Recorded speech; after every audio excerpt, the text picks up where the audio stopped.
Normalmente, as pessoas indagam se é possível se praticar o Evangelho. Eu lia, há mais ou menos 5 anos atrás, um artigo que fora escrito por 4 médicos cientistas norte-americanos, e eu li porque foi uma tradução, naturalmente eu não leio em inglês. De inglês eu só sei I love you, querida, como eu jamais I love alguém. E então eu li o artigo, que em tradução livre tratava disso. A ausência de perdão já é um problema de saúde pública.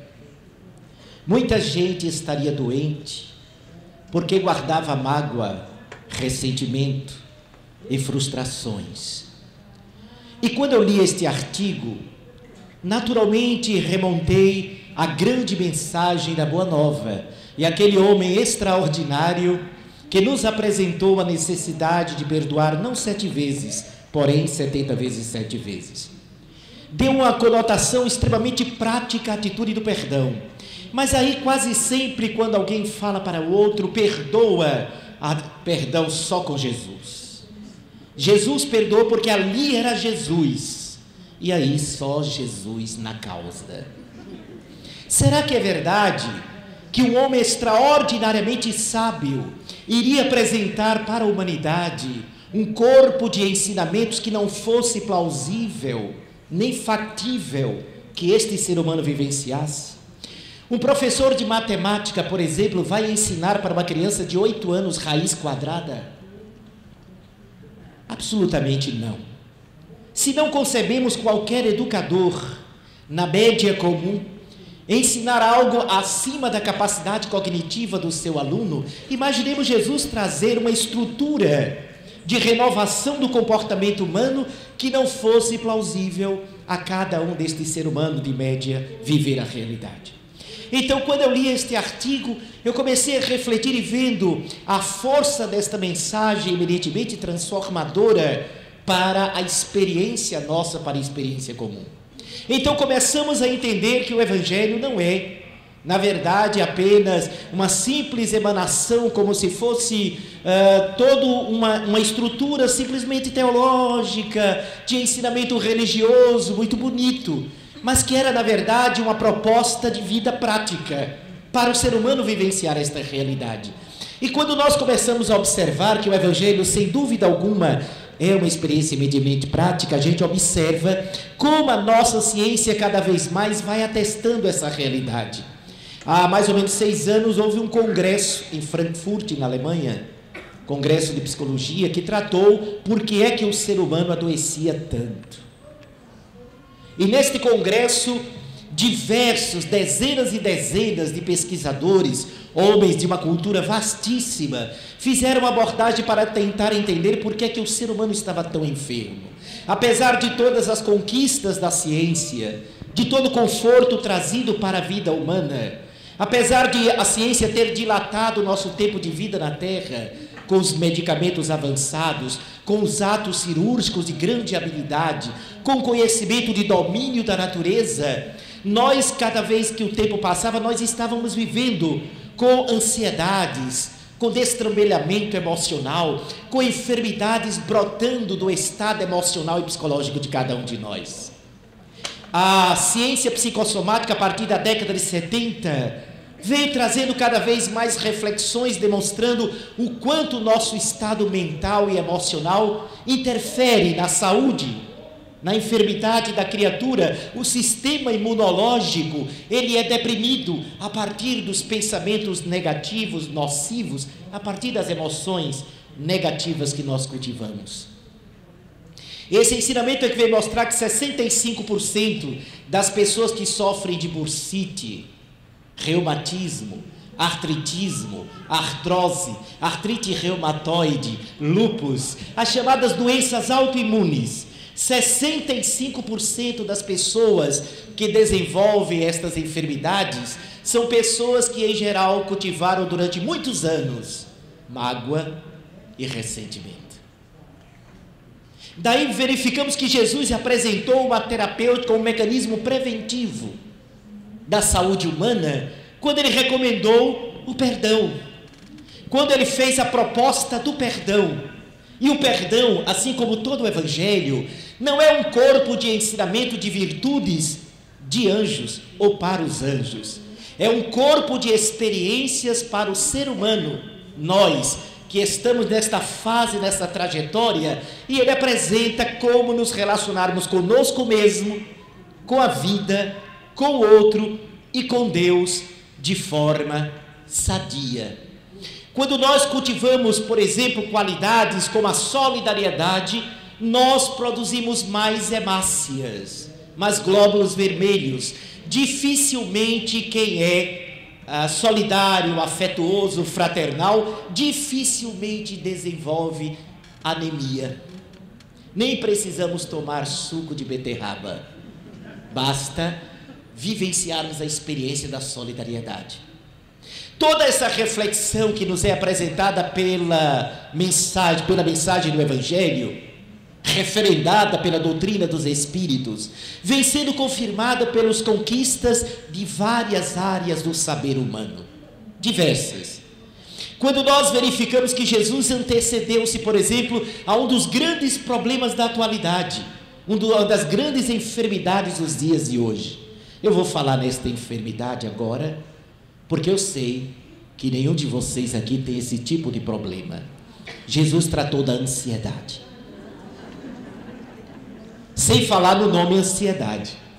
Porque ele diz assim: não vos atormenteis pelo dia de amanhã, a cada dia basta os seus próprios cuidados, o seu próprio mal, o seu próprio desafio. O ansioso é alguém que sofre por antecipação, que padece antes do problema aparecer e talvez ele nem apareça. Mas nós desenvolvemos um estado acelerado de angústia, mal resolvemos e nem resolvemos a dificuldade de agora e já estamos pensando na dificuldade que poderá vir. E aí nós sofremos uma série de pressões que levam a criatura a um estado de enfermidade. Por que é que o ser humano adoece tanto? Tem gente que todo dia tem uma dor. Eu não sei se vocês aqui conhecem alguém aqui. Lá em Pernambuco tem umas figuras fascinantes. Um dia está com a dor na coluna, no outro está com dor no fígado, no outro dia o baço insuportável, no outro o coração está acelerado, no outro dia a pressão sobe, no outro desce, e quando nada acontece a unha crava. Por que será que tem gente que adoece todo dia? Tem a famosa cefaleia, enxaqueca, estados de irritabilidade, não sabe por quê, se estressa com a facilidade tremenda. E neste congresso de Frankfurt, tratando sobre as enfermidades, por que as pessoas adoeciam tanto, a última palestrante, que era na verdade a grande estrela do momento, todos queriam vê-la, a doutora Hannah Wolff. E ela começou a sua exposição surpreendendo os companheiros, porque naquele congresso científico para tratar por que o ser humano adoecia tanto, ela começou trazendo um personagem religioso para o debate. Ela começou perguntando: por que Jesus nunca adoeceu? Olha que indagação. Fez aquele silêncio. Por que Jesus nunca adoeceu? Todos ficaram olhando para ela com este olhar, como vocês estão agora, olhando para mim, com um olhar de paisagem suíça. Sem entender por que a doutora Hannah Wolff estava trazendo num congresso científico a figura de Jesus. E ela começou a indagar, não teria sido pela natureza da sua forma de pensar, pela forma ou pela escolha que ele fez da vida, claro, ela apresentando Jesus como sendo um ser humano especial, diferenciado, alguém que era incomparável em relação ao comportamento das outras pessoas. Então ela saiu fazendo toda uma digressão e chegou até os tempos atuais para demonstrar que nós estávamos dissociados de uma harmonia interior, que nós vivíamos numa sociedade periférica, voltada para fora. Toda a experiência humana nos dias de hoje com as facilidades, com os encantos da modernidade, é convidando a pessoa a olhar para fora o tempo todo, quando o Evangelho é uma proposta para começarmos a olhar para dentro. Você entra no shopping center. Alguém já viu relógio em parede de shopping center? Não. Por quê? Para perder a noção de tempo. Para a gente ter um olhar sobre a famosa promoção. A crise está enorme, mas a gente veio cheio de sacola porque estava em promoção. E aí tudo convida a gente a olhar para fora. Então a doutora Hannah Wolff começou a questionar as nossas escolhas existenciais, como estamos a escolher a viver a nossa vida. E ela começou a falar do Evangelho sem falar que era o Evangelho.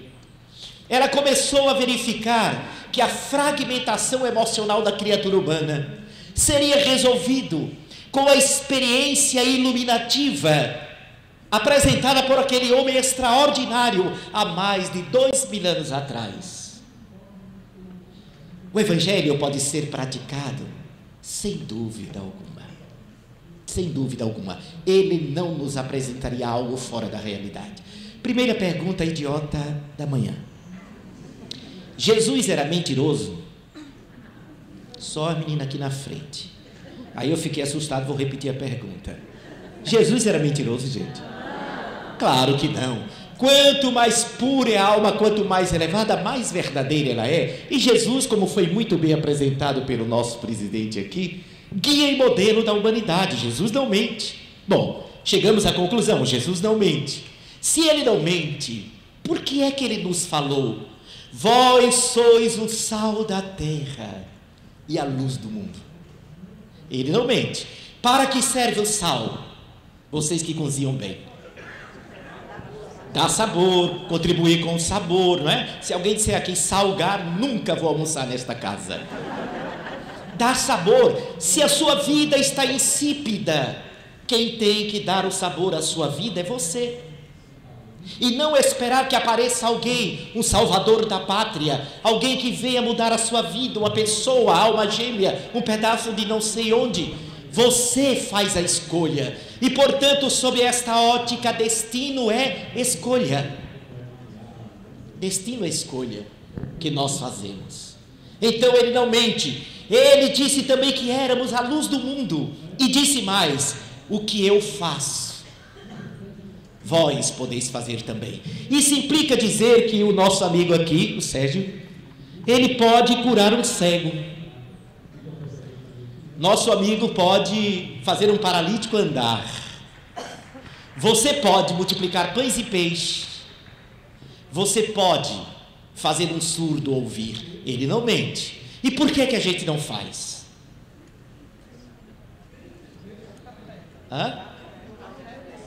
E ele deu a resposta: se tiverdes fé do tamanho de um grão de mostarda, direis para esta montanha, retira-te daí, e ela se retirará. É óbvio que ele não estava falando da montanha física, para que ninguém fique olhando na parede, dentro do quarto, sai daí para testar a fé. Ela não vai sair, você vai ser internado. É a montanha da dificuldade humana, dos nossos obstáculos. Se movermos esta energia, este potencial divino que está dentro de nós, somos capazes de dar um salto no nosso processo de evolução. Mobilizaremos forças extraordinárias que compõem o nosso ser, porque ele jamais disse qualquer mentira. Então, nesta afirmativa, Jesus está mostrando como o Evangelho pode efetivamente ser praticado. Segunda pergunta idiota da manhã. Atenção, segunda pergunta idiota da manhã. Quem gosta de receber carinho aqui, levante a mão. Se eu pudesse, levantava até os pés. Fantástico, né? Olha que coisa interessante. Muito bem. Olha que coisa magistral. Vejam como o Evangelho não é, sem dúvida alguma, algo fora da nossa realidade existencial. Diz a Boa Nova: faça ao próximo o que você gostaria que ele fizesse a você. A primeira atitude é da criatura, porque a vida é eco, vai sempre devolver para a gente o que a gente lança sobre ela.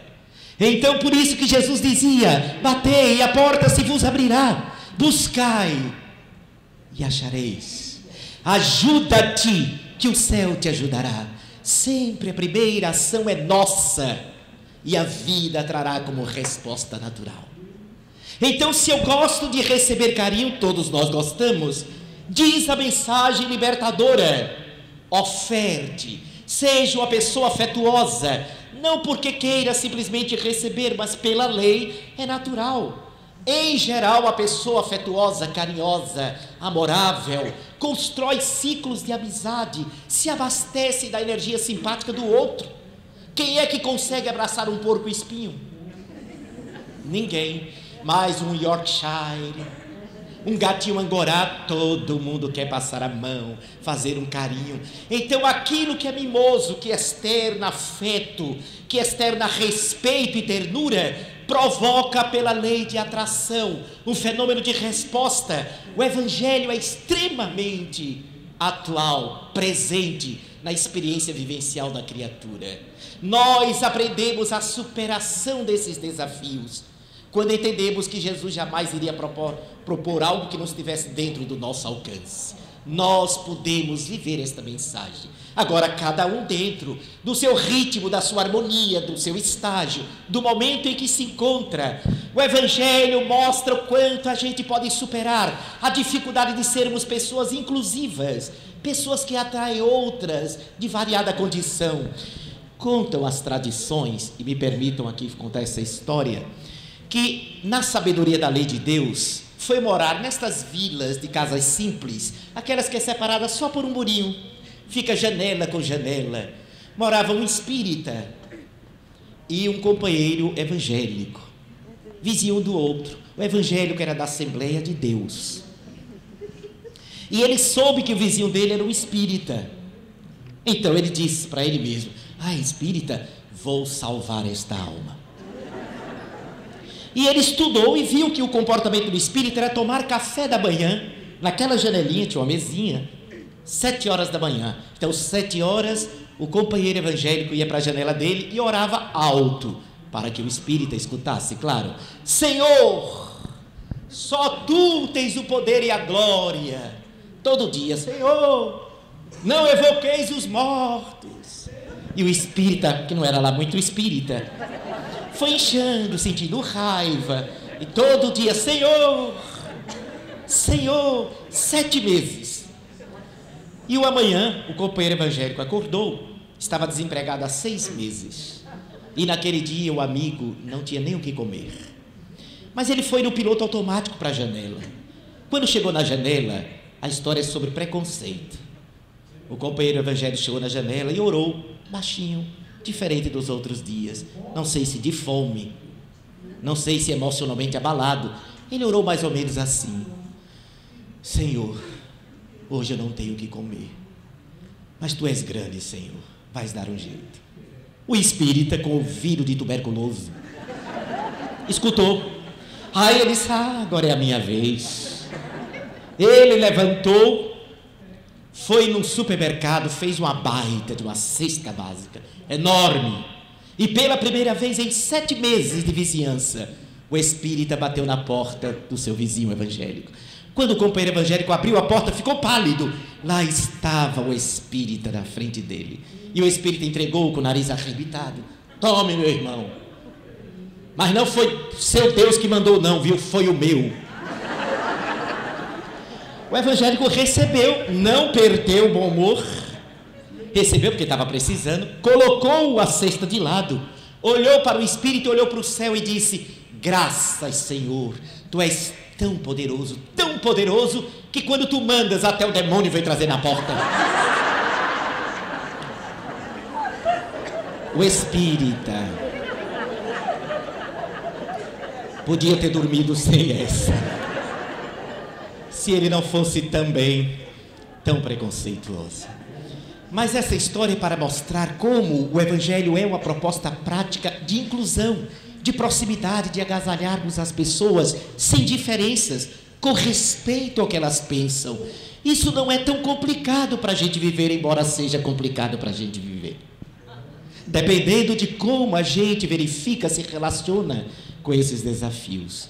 No diálogo que foi citado aqui também de Jesus com Nicodemos, um diálogo inesquecível. Nicodemos era um dos poucos doutores da lei que guardava lá dentro dele aquele sentimento de que Jesus era o Messias esperado. E foi aí que ele procurou o mestre, crente na sua sabedoria, para saber se reencarnação era um fato. Senhor, para chegar ao reino de Deus, como é que eu faço? E Jesus disse: necessário é nascer de novo. Aí Nicodemos, que creio que seja um brasileiro reencarnado naquela época, disse: Senhor, como posso eu já velho, cabelos brancos, barbas brancas, ficar de novo pequenino e entrar no ventre de minha mãe? Aí Jesus olhou para ele e disse assim: agora sou eu, a interpretação é minha, né? Para cima de mim, Nicodemos. Tu és doutor da lei. Estás estranhando quando eu te falo? Olha, necessário é renascer da água e do Espírito. Para mim, a grande reflexão é essa colocação de Jesus. Renascer da água, todos nós sabemos, é renascer da matéria. Porque desde a antiguidade se sabe que as primeiras formas de vida se manifestaram no seio tépido dos oceanos. Então, quando Jesus diz renascer da água, ele está falando renascer na matéria, reencarnar. Mas ele disse a segunda colocação: é fundamental renascer espiritualmente, porque não basta reencarnar para que a gente tire proveito exato da reencarnação. Por isso que a gente reencarna tantas vezes, porque vivemos a repetir experiências. Renascer do Espírito é a renovação profunda que nós precisamos fazer na nossa intimidade. É aproveitar a experiência na carne para continuarmos persistentemente a nossa modificação interior. Olha, reencarnar está tão difícil, apesar de termos 7 bilhões de habitantes na Terra, está complicado. Antigamente, vocês sabem que as mulheres, elas tinham 10, 12, 15 filhos. Não é verdade? Hoje, se você pergunta às meninas assim: quantos filhos você quer ter? Elas dizem assim: 1. Se uma outra disser assim: eu quero 2. Menina, tu é louca, isso tudinho. 2. Quando eu era garoto, que chegava, aparecia gêmeos parecidos, a cidade parava, porque era raro. Vejam como hoje você encontra gêmeo em tudo que é lugar. Eu tenho uma teoria, como está sendo filmado, eu quero deixar claro que a teoria é minha. É que como elas vão fechar na única gestação, parece que eu estou vendo, quando a menina engravida, os benfeitores: desce vocês 3, aproveita vocês 4 que ela vai fechar. É uma correria.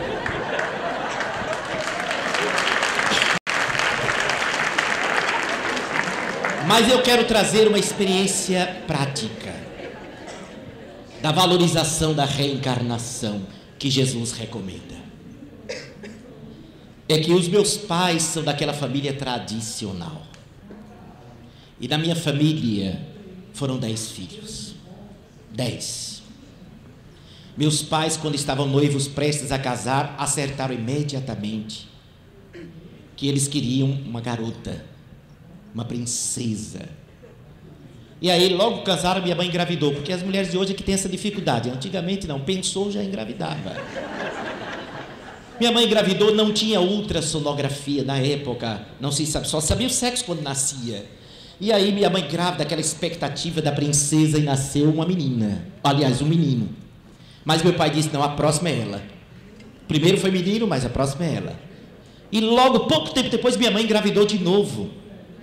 E aí nasceu homem. Mas na terceira gravidez também foi homem. Na quarta, homem de novo. E na quinta também foi homem. Mas na sexta foi homem. Na sétima repetiu a dose homem. Na oitava foi homem.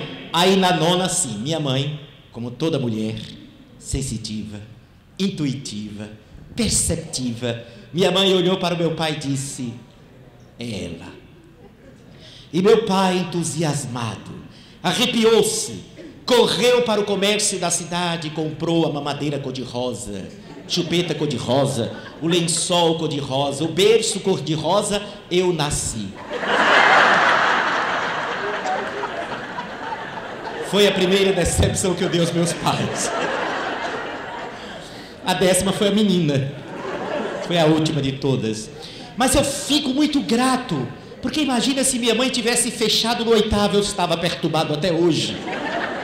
Então vim conhecer a beleza do Espiritismo e a mensagem de Jesus dentro do que o Espírito Verdade nos apresenta.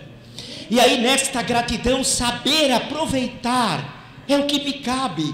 Aproveitar bem, renovar-me interiormente, buscar o crescimento interior e entender que a mensagem do Evangelho ela só irá brotar dentro de mim, no mundo de relação, no convívio com as pessoas, aprendendo a experiência da alteridade, a conviver bem com aquele que pensa diferente de mim, que experiencia diferente de mim. Porque se eu gostar apenas daquele que gosta de mim, que mérito eu terei? Não fazem isso também os publicanos, traduzindo para uma expressão de hoje? Se eu vou amar apenas aquele que pensa como eu penso, que gosta como eu gosto, que é espírita também, que mérito eu vou ter? O pior estuprador também gosta de alguém especificamente. Um grande criminoso tem uma criança que ele ama. E o Evangelho, assim como o Sermão da Montanha ali está colocado, que é uma proposta para que a gente seja diferente. O Evangelho é uma proposta para que a gente faça a diferença na vida a partir das mudanças interiores. Sermos diferentes. Não exigindo que o outro nos acompanhe, mas vivendo de tal forma que possamos arrebatar o outro, pela experiência, pelo esforço, com que a gente imprime a própria vida, com que a gente move a nossa própria existência. O Evangelho pode ser praticado sem dúvida alguma. Não podemos ter absolutamente qualquer dúvida a respeito disso. Pode sim. Nós somos convidados para ter essa experiência na nossa vida. Nós somos convidados ao desafio cotidiano. Porque hoje em dia, em qualquer parte, nós somos convidados para esta realidade. Agora, disse o nosso amigo também, Evangelho é sair da zona de conforto. E isto é um grande desafio da nossa vida, enorme. Tem gente que faz uma campanha do quilo. Aqui tem campanha do quilo? Tem, né? O pessoal tem gente que faz. Tem gente que faz uma campanha do quilo. Incrível, parece um anjo pedindo doações. É tão doce que se você encontrar com ele e abraçar, você sai diabético. Mas quando esta mesma pessoa às vezes chega em casa, transforma-se completamente e já chega irritado, quem pegou minha toalha? Então a experiência mais comezinha do dia a dia, nós somos desafiados. É no lar que nós recebemos o grande desafio da experiência iluminativa do Evangelho. É ali com aquelas pessoas, porque é dentro de casa que nós tiramos as máscaras sociais, projetamos aquilo que nós temos de bom e também que nós temos de problemático. É na convivência dentro de casa, onde nós não fazemos o jogo da aparência, nós apresentamos como nós somos, o que temos de bom, o que temos de problemático.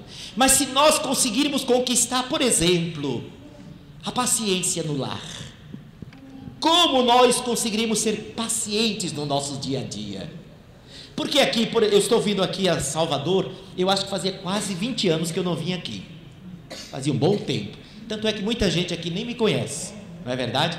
Quem nunca me ouviu falar, levante a mão, só para a tua ideia. Olha, 98,9%. Então, é muito fácil, eu estou vindo aqui, retornando a Salvador, e se alguém, quando terminar, me dar um abraço, as mulheres, se tiver alguém com salto alto, com aquele salto bem fino, aí pisasse no meu pé, aquela dor terrível, desculpe, não tem problema não, minha irmã, pise no outro, porque eu estou indo embora domingo, é de passagem, estamos no ambiente, quem não quer ser fraternal nesse ambiente? Todos nós queremos demonstrar o nosso melhor lado. Acordamos, uma chuva terrível, um frio no ar-condicionado, bom dia, não é verdade? Agora em casa, aí acordamos com aquelas mesmas figuras, por mais que amemos a figura, e amamos os nossos familiares, mas eles estão no desgaste do dia a dia. Acordamos de lado, né? Quando a gente está naquela fase da conquista, é maravilhosa. Quando a gente está no namoro, né? A gente apresenta sempre o lado bom. Tem gente que atende o telefone numa ignorância. Alô? Se do outro lado tiver a pessoa que ele quer conquistar, oi, sou eu, fulana. Oi, tudo bem? Dá uma maciada, né? Então a gente apresenta sempre o melhor lado porque a gente quer conquistar, a gente se produz. Mesmo nos dias de hoje, todo mundo se produz. É difícil a menina, por exemplo, a garota, não procurar. Fulano está aí, se ajeitar, porque quer se apresentar bem. Ele também. Cada vez mais os homens estão preocupados com a sua aparência. Cada vez mais. Não é por acaso que a academia de ginástica é aquela que mais cresce no nosso campo de economia nos dias de hoje. É fit para tudo que é lado. Os homens querem virar um trapézio, na verdade um triângulo, ombros largos, cintura fina, bíceps desenvolvidos, embora às vezes o cérebro atrofie. Mas querem se apresentar bem. As mulheres continuam, claro, como sempre, querendo aperfeiçoar as suas curvas, que a parte da frente entre e a parte de trás saia. É porque a gente quer conquistar com aparência. Cuidar da saúde é positivo. O problema é a gente se indagar se a gente não está se preocupando tanto em embelezar um presente que é frágil. Quando o conteúdo não tem muito poder, não tem muita beleza, não tem muita riqueza, a gente capricha no exterior. O importante é a gente avaliar essa realidade. Como estamos tratando o nosso mundo interior, a nossa casa mental, a nossa experiência emocional, como a minha atitude fala do que eu carrego dentro de mim, o meu olhar, porque nós enxergamos por fora com a luz ou a sombra que carregamos por dentro.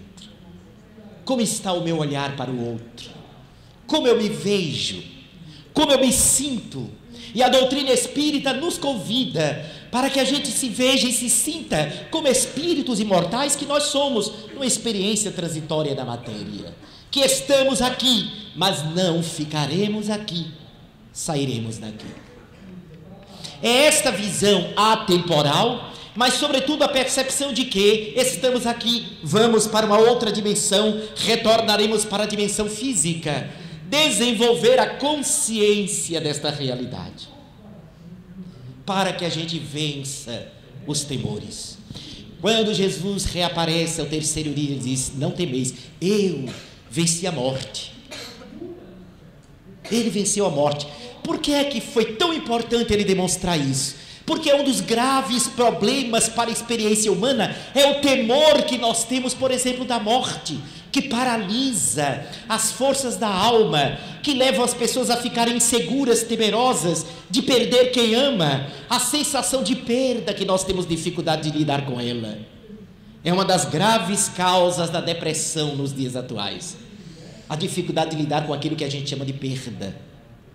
A gente tem medo de perder o amor, de perder o filho, o marido, a esposa, o amigo, perder o emprego, perder a remuneração, de perder aquele status social. Nós temos vários medos, mas o medo da morte é terrível.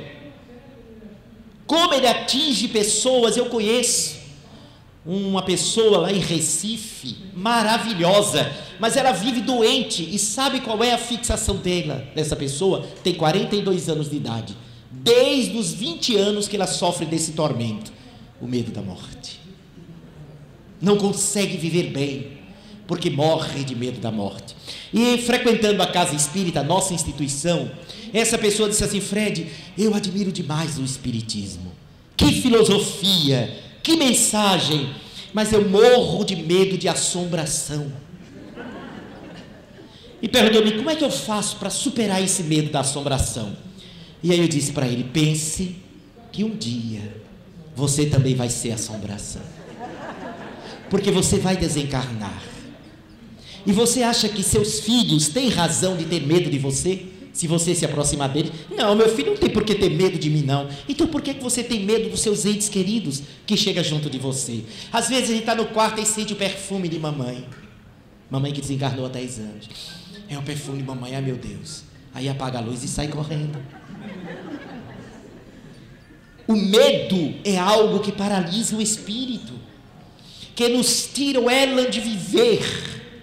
E o evangelho praticado, no esforço que nós devemos evitar para vivenciar esta mensagem, faz-nos viver com mais alegria, com mais entusiasmo, com mais desejo por mais vida. Jamais a vivência do evangelho deve ser algo que nos paralise a experiência comum. E por fim, dentro da experiência do evangelho praticado, uma vez um espírito atuou por nosso intermédio na nossa casa, deixou uma mensagem muito bonita do amor ao próximo, só que ele encerrou com uma frase que eu não entendi, e eu estava consciente na comunicação, fiquei preocupado. Será que foi um espírito mistificador? Porque ele terminou dizendo assim e foi embora. Ele disse assim: para aquele que deseja aprender a amar, também deve aprender a deixar-se amar. E na minha confusão mental e na minha imaturidade, eu fiquei cascaveando o pensamento, dizendo: mas peraí, ele está propondo deixar-se amar? Ou seja, eu devo buscar que as pessoas me amem? Não seria isso egoísmo? Olha que imaturidade. Fiquei semanas pensando naquilo, chateado com aquela frase, deixar-se amar, para viver o evangelho. Foi aí que, quando eu cheguei certa feita em Fortaleza, no encontro espírita, não foi aquele que nós frequentamos, eu e Marcel, mas foi através da federação há muitos anos atrás, eu cheguei no aeroporto, tinha um jovem me esperando, e este jovem se apresentou, conversamos, entramos no carro dele, um Honda Civic muito elegante, muito bonito. Eu entrei e puxei o assunto com ele, para conhecer melhor, criar aquela simpatia. Como é que vai a família? E ele disse assim: Fred, está tudo bem, minha mãe é que está muito doente. 3 dias que ela pegou essa virose, estava graçando a virose na época, 3 dias que ela está de cama, com dores nos ossos, nas juntas e muita febre. Mas o que ela está mais triste, Fred, me perdoe, quem me conheceu um pouquinho sabe que não é presunção que vou colocar, é um fato que eu estou trazendo como experiência, mas se alguém pensar, não vou poder fazer nada. Aí ela disse assim: mas o que ela está mais triste é que ela não vai poder participar do seu seminário sexta, sábado e domingo, e ela nunca perdeu uma vinda sua desde 85, quando você foi a primeira vez a Fortaleza, veio a primeira vez a Fortaleza. Aquilo me comoveu, me tocou muito. É o que está deixando minha mãe muito triste, não é nem a dor, nem a febre. E eu disse: você mora muito longe daqui? Era 5 horas da tarde, o seminário começava 8 da noite. Você mora muito longe? Ele disse: não, mora uns 4, 5 quarteirões daqui do aeroporto. E eu disse: eu queria conhecer tua mãe e dar um abraço nela. Ele olhou para mim espantado e disse: não, Fred, você deve estar cansado. Eu disse: de quê? Eu vim de avião, não era o piloto, e estou aqui no Honda Civic, elegante, moderno. Vamos lá, quero dar só um abraço nela. Se você vai, vou. Quando eu cheguei lá, óbvio, ele foi na frente, ela não sabia que ele tinha ido me apanhar no aeroporto. Aí ele chegou na frente lá do quarto, eu fiquei esperando na sala, ela podia não estar composta, e eu escutei, ele disse assim: manhã, uma visita para a senhora aqui. Aí ela fez: manda entrar. Eu apareci na porta do quarto. Gente, quando eu apareci, os olhos dessa mulher encheram de lágrimas, ela abriu um sorriso lindo, ela se emocionou, disse: meu Deus, eu não sabia que estava com essa bola toda. Eu me senti uma mistura de Brad Pitt e Tom Cruise. Aí eu fui até ela, o cabelinho grisalho, nos abraçamos, ela me beijava, eu beijava ela, eu acariciava, ela olhou para mim e disse: você está lindo aí, que eu gostei, mesmo que não fosse verdade. E aí conversamos 20 minutos, dei o livro, meu novo livro para ela, e aí quando eu fui saindo, me despedi, cheguei na sala, essa senhora chegou lá na sala, ela não levantava há 3 dias. Ela chegou na sala: Frederico, você me fez tão feliz, você podia dar uma felicidade a mais para mim? Disse: claro, se for possível. Aí ela disse: olha, é porque meus filhos sempre vêm final de semana aqui, e eu faço sempre uma sobremesa, eu sou especialista. Você poderia experimentar minha sobremesa? É pudim, eu sou louco por pudim. Aí eu disse: claro. Não, se não foi incômodo, eu doido que ela insistisse. E ela insistiu. Aí eu fui, sentei lá na cozinha, ela botou, que pudim, gente. Não estava muito doce, amarelinho, com a calda por cima. Eu comi aquela fatia generosa que ela colocou.